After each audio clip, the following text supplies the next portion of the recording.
त्रिपुरा में राजनीतिक द्वंद्व। सीपीआई-एम ने इंडियन नेशनल कांग्रेस से नाता तोड़ा। 7 नवंबर को त्रिपुरा मोथा युवा विंग की रैली को अनुमति न देने पर राज्य सरकार की आलोचना। त्रिपुरा की राजनीति में नया महत्वपूर्ण मोड़ आ गया है। राज्य में सत्ताधारी गठबंधन का असमंजस, विपक्ष की तीखी प्रतिक्रिया और युवा राजनीति का केंद्र स्थलीय संघर्ष बन गया है। आइए इस पूरे घटनाक्रम को क्रमवार समझें। क्या हुआ? त्रिपुरा मोथा के युवा विंग यूथ त्रिपुरा फेडरेशन ने 7 नवंबर 2025 को राजधानी अगरतला के विवेकानंद मैदान या सुझाव के अनुसार अस्तबल मैदान में एक बड़ी रैली आयोजित करने के लिए अनुमति मांगी थी। राज्य पुलिस ने इस आवेदन को नामंजूर कर दिया।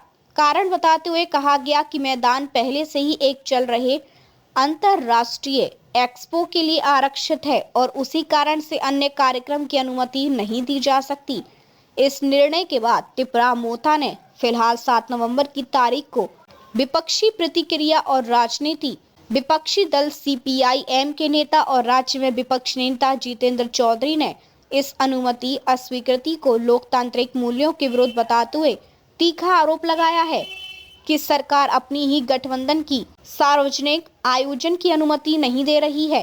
चौधरी ने कहा कि हमें पता चला है कि सरकार ने अनुमति देने से इनकार कर दिया है। उसे यह सुनिश्चित करना चाहिए कि राजनीतिक दल अपने लोकतांत्रिक अधिकारों का आनंद ले सकें, चाहे वह त्रिपुरा मोथा हो या कोई अन्य राजनीतिक दल।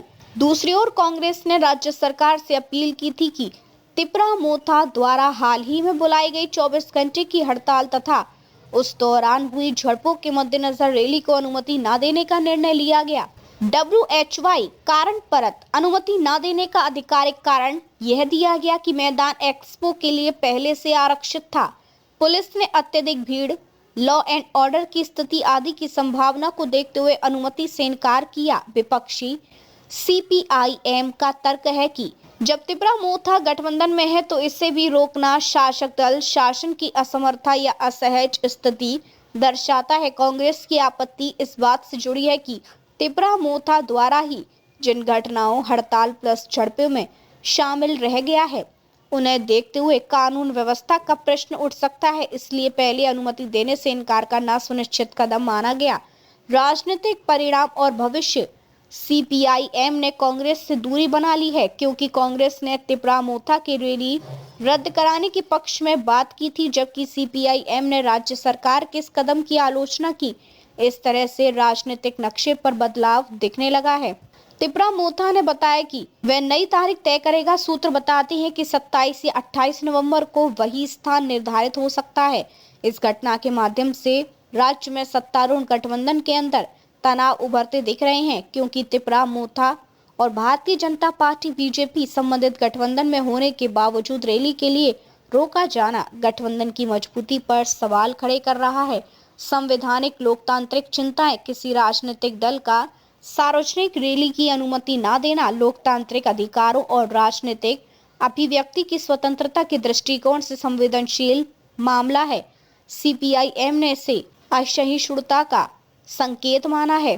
अगर अनुमति न देने का निर्णय सिर्फ सुरक्षा, लॉ एंड ऑर्डर के नाम पर लिया गया हो तो इसे स्पष्ट तरीके से कारण बताना और अपील का विकल्प देना लोकतांत्रिक नजरिए से आवश्यक माना जाता है। त्रिपुरा मोथा द्वारा उठाए गए त्रिपुरा सा अकॉर्ड के सवाल और उसके निष्पादन की देरी इस राज्य की जनजातीय स्वायत्तता, राजनीतिक संवेदनशीलता को और बढ़ा रही है। इस व्यापक संदर्भ में ये रैली विवाद सिर्फ एक कार्यक्रम नहीं बल्कि राजनीति, संविधान, गठबंधन का बड़ा इशारा भी है।